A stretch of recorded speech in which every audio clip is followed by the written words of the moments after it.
The title of our paper is Municipal Borrowing Costs and State Policies for Distressed Municipalities. My name is Dermot Murphy from University of Illinois at Chicago. And my co-author is also here in the audience, Chang from the same institution. And Paul Gao is from University of Notre Dame. He's currently at HKUST. So thanks for being here today. So here's the motivation for our study, first of all. So we observed that basically sovereign credit risk sharing between countries in Europe has become a lot more prominent since basically 2008. So following the crisis, as we all know, ECB administered assistance packages to Greece, Ireland, Portugal, among other countries. And then in March 2015, there was a quantitative easing program in which the distressed sovereign bonds would be held by the ECB and the European National Central Banks. But what's still unclear, basically, is the long-term effects of these risk reallocations within governments on sovereign borrowing costs. So we thought that there were parallels between this sovereign debt issue and debt in U.S. states. So first of all, in the context of Europe, Mario Draghi, then president of the ECB, he said that the ECB is ready to do whatever it takes to preserve the euro in the wake of the crisis. But then Edward Rendell from Pennsylvania, in 2010, he stated that missing a bond payment would devastate not only the city, but the school district, the county, and central Pennsylvania. And this was in the wake of the fiscal crisis in Harrisburg, about the big money sink of the trash incinerator. Hey, Dermot, could you use the mic closer? Oh, sorry. My voice really travels, so I'm so used to not using a mic, so sorry about that. You guys can hear me in the back now? Okay, thank you. So what our paper is going to do is examine the implications of intergovernmental risk sharing on government borrowing costs. So specifically the costs and benefits of these intergovernmental risk reallocations. So we think that the U.S. municipal bond market, it provides an ideal setting for examining these implications. First of all, we have great cross-sectional variation in risk-sharing policies in that many states deal with things differently. And so basically we find that state policies for their municipalities and ECB policies for their member countries, they basically share the same goal of protecting the creditworthiness of the region. So here are the state classifications that we're going to use in this paper. First of all, we have Chapter 9 states, that's what we call them, that allow for unconditional Chapter 9 access. So we consider these states more hands-off with their local governments. So we also emphasize that they emphasize independence. And we also consider them to be more weaker in terms of creditor protections, and that they operate more advantageously to the debtors because they can more easily renegotiate their debt at the federal level. And then there are proactive states, we'll call these proactive states, and these are the states that deal with distressed municipalities via state programs. So we consider these states more hands-on. So there's more of a risk transfer from the local governments to the state governments in the form of emergency loans and revenue transfers, and they also provide assistance with restructuring municipal finances. We consider these states to be more strong in terms of creditor protection. And Chapter 9 can happen. It's conditional, of course, in almost all of these states, and it's usually considered a method of last resort. So here are some state-type classifications. I won't talk about this too much, but basically we consider a state proactive if the proactive program is automatically triggered by a default, as set out in some statutes, and then it can restructure something like debt contracts, labor contracts, or taxes and fees. So if it satisfies condition C1 and one of conditions C2, C3, or C4, then we consider this a proactive state. And so we have 8 states altogether that are proactive in our sample. And so this is a map of the U.S. that defines the proactive states and the Chapter 9 states. So the proactive states are in blue, so we have places like North Carolina, New York, New Jersey, Pennsylvania, and so on. And then the Chapter 9 states are kind of all over the map. We have places like California, Washington, and Texas, and so on. So there are 8 proactive states and 13 Chapter 9 states. So the key questions in our paper are as follows. So for local municipal bonds, does either state policy mitigate yield reactions following a default event? Does it lead to lower borrowing costs in general? Does it reduce cyclicality in yields? Does it prevent contagion in muni markets if there's one default? Does it prevent yields from going up in neighboring bonds? And then following that, we ask, if these local municipal bond yields are generally lower under one of these state policies, are there basically trade-off? So I'll give you a spoiler alert right now. We basically find that the proactive states, the local municipal bonds, have lower yields in general, and that the yield reaction following default is also softened. There's lower cyclicality in yields in the proactive states, and there is basically no contagion effect in proactive states compared to Chapter 9 states. But we also find that the yield difference for proactive states is higher, that the state-issued bonds actually experience a higher yield because they are receiving some of that risk from the local municipal government. So there's a transfer of risk, and the yield reflects that. So the data we use is from the MSRB, and we aggregate the data into bond month observations, and basically our variable of interest here is the yield spread, which is the difference between a municipal bond yield and the duration matched treasury yield. And the sample period of our study is 1999 to 2010. And going forward, we might try to expand this by a few more years because we now have more access to data, basically. And we love having access to data in our field. So we have default data that we obtained from Bloomberg from the default events calendar, and then we have municipal bond attributes which we obtain from Mergent. So these are the data sources that we use in our paper mainly. So here's a quick summary of the data. We find that non-defaulted bonds, we have about 420,000 in our sample, and defaulted bonds there are about 2,000. Conduit bonds make up about 60% of these bonds, but when we go into the main analysis, we're going to be excluding the conduit bonds because these aren't the ones that are subject to proactive state policies or Chapter 9 access. And we find that general obligation bonds are mostly within the non-defaulted category, of course, and we find that many of the defaulted bonds are unrated, about 69%. I won't talk about this next slide too much, but we basically tried to separate some of these categories by state type, and we find that it is pretty similar across these state types. So we're basically saying that there isn't as much of a selection bias concern by separating bonds into these three state categories. So one of the first things we look at is the rate of default within each of these state types. And so what I want to pay attention to here is basically the percentage of defaulted bonds within each of these three state types. And we do find that within Chapter 9 states, about 0.38% of bonds have defaulted within our sample or experienced a default event, as opposed to proactive states, which have a 0.16 percentage rate of default. So this is our first little bit of indicative evidence that suggests that you do see a higher rate of default in Chapter 9 states.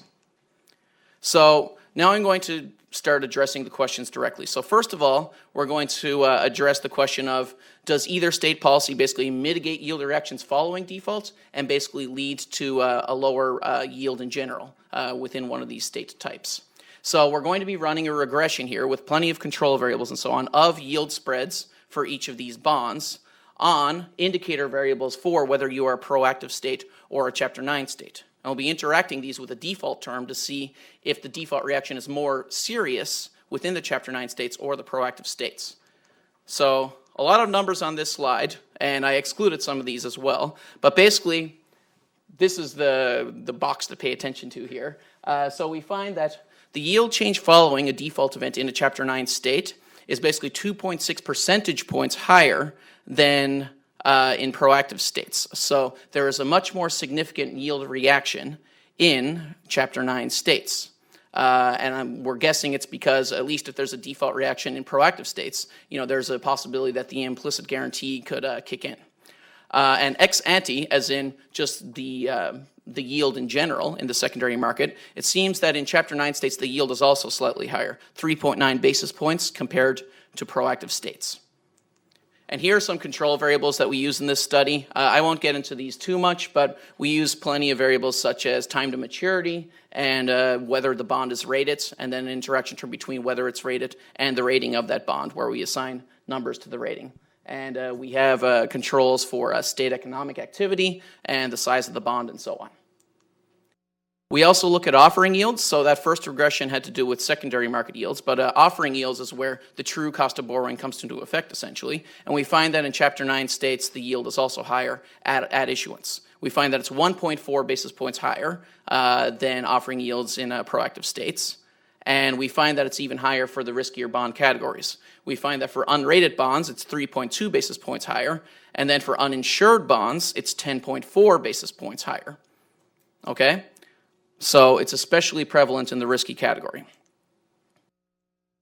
So An identification challenge in this paper is that basically we're comparing Chapter 9 states to proactive states, but it's possible that it might not be due to the policy itself in these Chapter 9 states. Maybe there's something else within those Chapter 9 states that they have in common that's driving the yield reaction. So we basically have two identification strategies for helping us make sure that it is due to the policy. First of all, we examine the conduit bonds only, and just to see if there is no difference there. So it's kind of the counterfactual. And then the other test we do is that we look at bonds along the border of North Carolina and South Carolina. So they're really close to each other, and the only difference is that they jump the border and maybe the yield gets higher because North Carolina is a proactive state and South Carolina is a Chapter 9 state. So we do see that within conduit bonds there is no significant difference between the yields in Chapter 9 and proactive states. And then for our North Carolina and South Carolina analysis, so we identified the states along the border here. This wasn't very hard. And then we basically run this regression, and there are many control variables included here that I just kind of photoshopped out, but we see that the secondary yields and offering yields are higher in South Carolina than in North Carolina, so they're right next to each other. So this isn't really due to any sort of geographic difference because they're so close, essentially. So we're hoping that this helps with identification in our results. So another question we have is, does this reduce cyclicality and yields? So we're basically going to be interacting the Chapter 9 and proactive state indicators with whether we are within good times or bad times as defined by the state coincident index. And what we basically find here is that during poor economic times, the yields in Chapter 9 states are 6.4 basis points higher than those in proactive states, but there's no huge difference during the good times. So basically, this yield difference is primarily felt during the bad times, which is especially when I think the trading public is more concerned about whether a bond could be bailed out, about this implicit guarantee. And the other question we ask is, does it prevent contagion? Does either state policy? Okay, so what we define contagion as is we consider a negative externality of a municipal default, as in a municipality defaults and people get worried and they get concerned that there might be other municipal bonds within the state that might have a lower chance of repayment. And we ask what causes contagion in municipal bond markets. Well, we kind of think that information about individual issues is limited, and so basically distress in one locality is perceived as a signal of imminent distress elsewhere. And so the most recent study we could find really was Kidwell and Terzhinka, 1982 and 1983, addressing the New York City fiscal crisis in 1975, and they thought it was not associated with contagion effects, but maybe they show that there was a slight contagion effect within the short term, 3 to 6 months. And also, when Harrisburg, Pennsylvania was financially distressed in 2010, so I'll talk about this town again, the state provided emergency lending, essentially citing contagion concerns. And so we do find, and so we run a regression of the percentage of par value defaulted bonds as a percentage of total bonds traded, and we find that for the previous 4 quarters, there is a significant effect on yields of other bonds within the state if there's more defaults happening. But in proactive states, we don't really see any statistically significant result. So this indicates to us that Chapter 9 states are more likely to have a contagion effect as opposed to proactive states, which are more likely to step in and ease people's concerns. So finally, so all of those results established that proactive states generally enjoy lower yields. But are there trade-offs because of this risk-sharing policy of these proactive states? So, like I said, they bear some of the credit risk in the form of low-cost emergency loans and credit guarantees and so on. But also the prospect of a bailout, a prospect of an implicit guarantee, could possibly create a moral hazard problem, in the sense that the local municipalities might take on more risky investments because they know they're more likely to be bailed out. So we basically expect, or we hypothesize, that yields on state-issued bonds will be higher in proactive states than those in Chapter 9 states due to this transfer of credit risk and the moral hazard problem. So looking at the U.S. Census data, first of all, we do find that state-to-local revenue transfers are higher in proactive states than Chapter 9 states, particularly during bad times. So during bad times, there is a higher transfer of revenues to the local municipalities.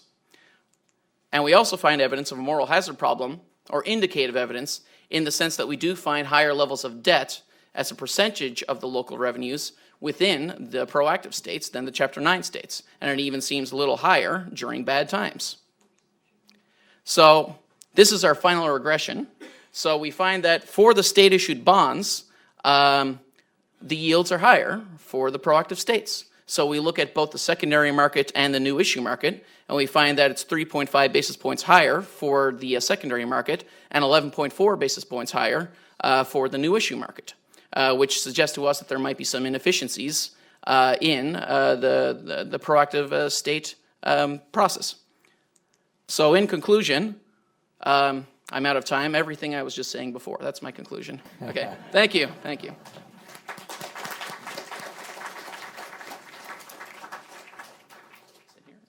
You can sit there. Okay. Bob, do you have slides? Do you have slides? Do you have slides? Slides, no. No, okay.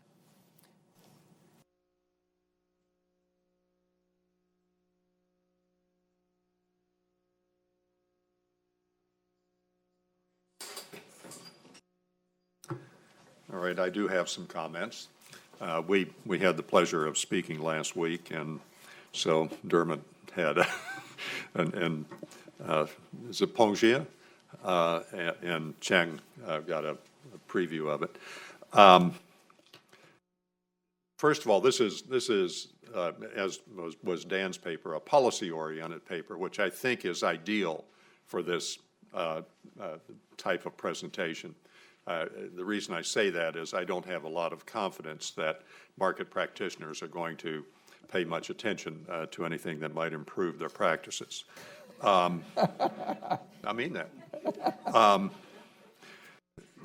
One criticism that I'll reiterate was that some of the data are old, and Dermot expressed a desire to update it. There actually are some important elements. Detroit, Puerto Rico. By the way, I think Puerto Rico raises important questions now for Illinois and California, because those two states have depended heavily upon a constitutional priority for payment of debt service. And as we now know, constitutional priorities can be swept aside. I also, one of the notes in the paper, as an aside, was that disclosure hasn't been very good. Well, I think that that's directed at continuing disclosure, and I would say that going forward, that's going to be changed quite a bit because of MCDC and other SEC enforcement. There seems to be a tendency to view the question of bond purchasing as really an option that an investor can decide to buy this state's bonds versus that state's bonds and so on. I don't think many municipal bond investors do that. There are some. I think they tend to stay in their home state. I certainly would not buy a bond from outside Maryland. Why would I do that? Because I get a Maryland tax, not deduction, but I don't have to include the interest. So really my primary comment goes to the nature of the data. And what the data consist of. I think that it's very important not to just generalize from state to state. I think it's important to roll up your sleeves and get down in the data. This is not just for this paper. This is for virtually every paper that I've ever heard presented at this conference other than Dan's, which is all federal. But let me give an example about a state that I worked in for 23 years, and that's California. So let me talk about California and how I think it's relevant. First of all, California is huge in the municipal bond market. I don't know what the current, Natalie, do you know what the current percentage is? I always use 25% as a rule of thumb. 25% of the market. 17, all right. There are a couple of other big states in the data. Texas on one side, the bankruptcy side, and New York and New Jersey and Pennsylvania on the other. In California, schools are very important. Now, we're treating California as a bankruptcy state. But in California, now this comes from Laurie Ranieri is the queen of California school districts. And my good friend Daisy is the princess. She's here also. And in California, schools can't take bankruptcy. Now, that's a huge part of the California data. Also, in California, there are special provisions for oversight of schools, financial oversight of schools. It's not state funding, but every school budget, again from Laurie, has to be approved by the County Board of Education. And that budget must include a debt service payment, or it won't be approved. And also at the county level, we have interception of tax money before it gets to the schools. The debt is paid before the school sees the tax money. So that's very important. Those are important exceptions in a very large state.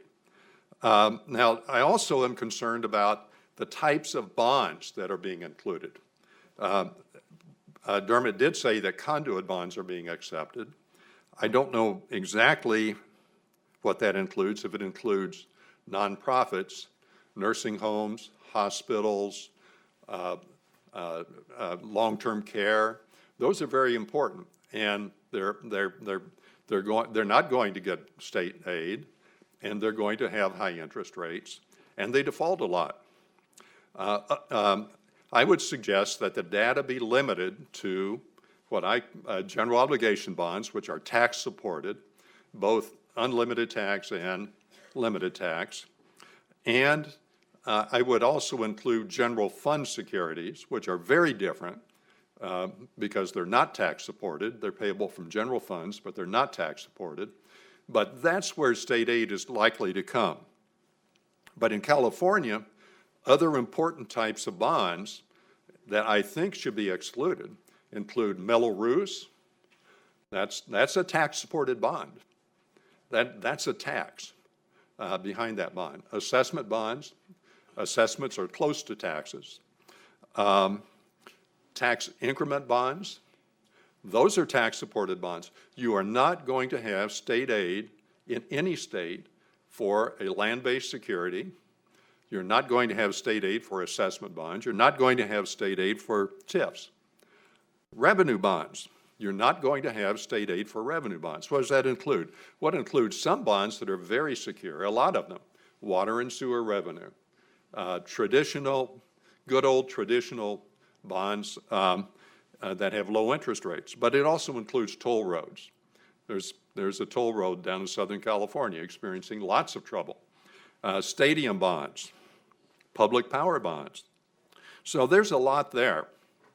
And I think that the data can be a lot cleaner from state to state if we focus on the types of bonds that states will support. When Pennsylvania assisted Harrisburg, it didn't go in to pay the solid waste resource recovery bonds that were throwing Harrisburg for a loop. It went in to help Harrisburg with its general finances. Now, I'll also point out that pensions are a huge consideration here.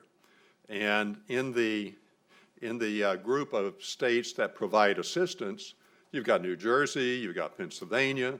There's a couple of states that have some real pension problems. And on the other side, so does California. And one of the, in new data, if you bring this up a little more current, one of the things you're going to find is that the state of California funds the teachers' retirement, public employee retirement, are going to raid local treasuries. They are going to require the local governments to pay more for pensions, and they're going to require them to pay a lot more for pensions. And there's a real question about how much money is there. Economic downturns. What do I have? Okay, 2 minutes. This won't take long. California is uniquely susceptible to economic downturns. And this could also pollute your data in a significant way. California is heavily dependent upon income taxes, which includes capital gains. every time there's an economic downturn, California's in the fat right now, and they're spending it all. It's in the fat. But I promise you, when there's an economic downturn, they're going to have deficits, because instead of capital gains, people are going to be losing on their stocks. When the market goes down, people are going to be losing. It happens every single time. So that can pollute your data, and it has nothing to do with state assistance. So anyway, those are some comments. I also want to comment on the New York contagion, because I mean, you did kind of mention this. But 1975, these are headlines from the bond buyer. I know, because I just went to New York and I made copies of bond buyers. And there are excerpts in my forthcoming book, which you should buy. This is after, it wasn't just New York contagion, it was national contagion. Here's a headline: disclosure seen blocking new issues, reducing bidding accounts. New York City crisis term threat to housing bonds. Disclosure seen as major industry problem in '76. Disclosure problems threaten $50 million New Jersey bond sale. Ohio postponement heats up debate on disclosure. And in New York, Suffolk County was rejected. They went back and prepared another official statement, and they were rejected again. So, and that calls into question the validity of those two papers that you cited. And I'm very skeptical of those two papers. That's the end.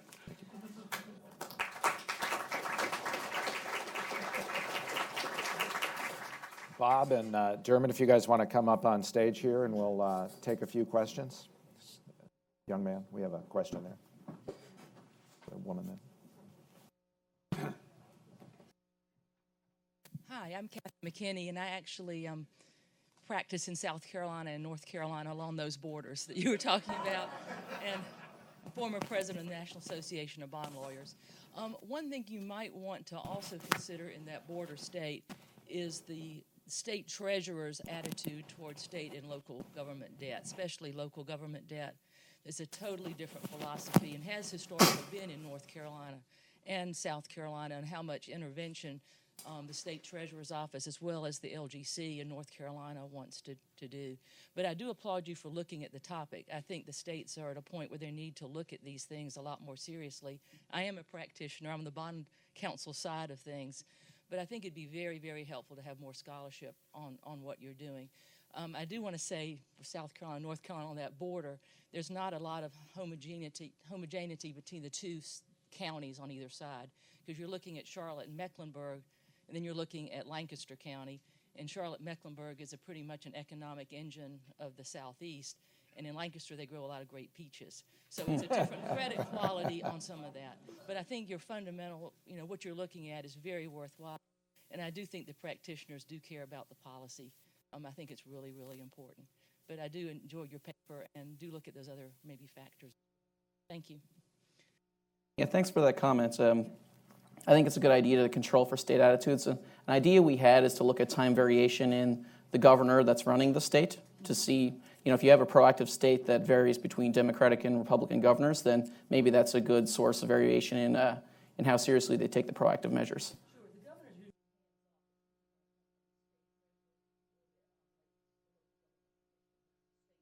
Okay. Mm-hmm.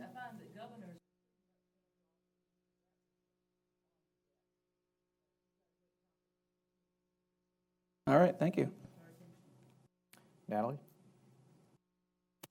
Just a comment on the proactive states, and I apologize, I didn't read through your entire paper yet, but I think you're really adding a very important brick to the house of our understanding, that there's a difference between states that are involved before default, pre-default, versus post-default or post-distress. And I think you may find differences in pricing, credit ratings, as well as the kind of activity. So for example, North Carolina is well known for the Government Commission. New Jersey Department of Community Affairs has a very proactive engagement on budgets. And so I would also argue that that's one reason why the local-based pensions are better funded in those pre-default active states, because they make their local governments put the money in and have for many years. So I just wanted to make that comment. I think you may see a difference in that category between those two factors. Dermot, I thought it might be helpful if you could address Bob's comment about the conduit bonds and what exactly was included in that. I don't know that that was clear All for right. the audience. Yeah, the conduit bonds we didn't include in the analysis, basically. But we used them eventually for the falsification exercise. But I think they're not, it was not perfectly straightforward identifying the conduit bonds. So we're a little concerned that we may be including bonds that are maybe not subject to Chapter 9 and proactive state policies. So you mentioned the school bonds in California especially. Well, that's a big part of the market in California. That's a huge part of the California market. And you know, even, I'm not sure how the term conduit bond might be defined. It depends on your user, the person who's using the term.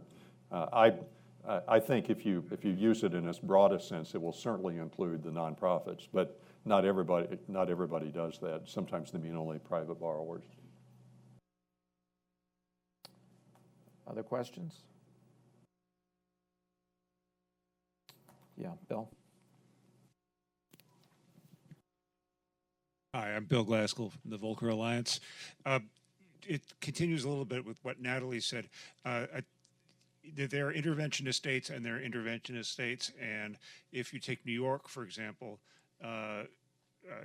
in theory it's a bankruptcy state, but in practice, if you look at New York City or Nassau County now, it's a state that will impose a control board that may or may not add state resources to the mix, but acts proactively long before the state would have to put any money in. You should also add Massachusetts to your activist states. The city of Springfield was under a state control board, and it's quite active there too. There's a huge amount of literature on control boards, both from a democracy point of view and a financial point of view, and I suggest that's worth studying, because that in itself, the nature of the control board, is itself different from state to state. I'm glad you brought that up, because I think that MAC back in the 1970s was not a way of funneling money to New York City. It was an oversight vehicle, much like the boards of education are for the local school district in California. So there is that oversight there. So and when I think of New York and the crisis, I think of MAC as really the way the city got out of the mess. And one of the fears of contagion.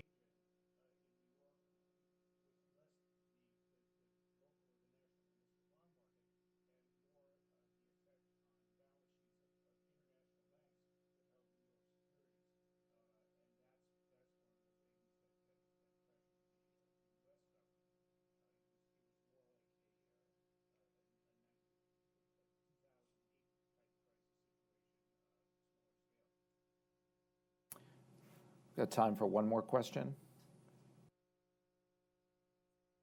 Okay, hearing none, I'll excuse this group and invite Juliet up.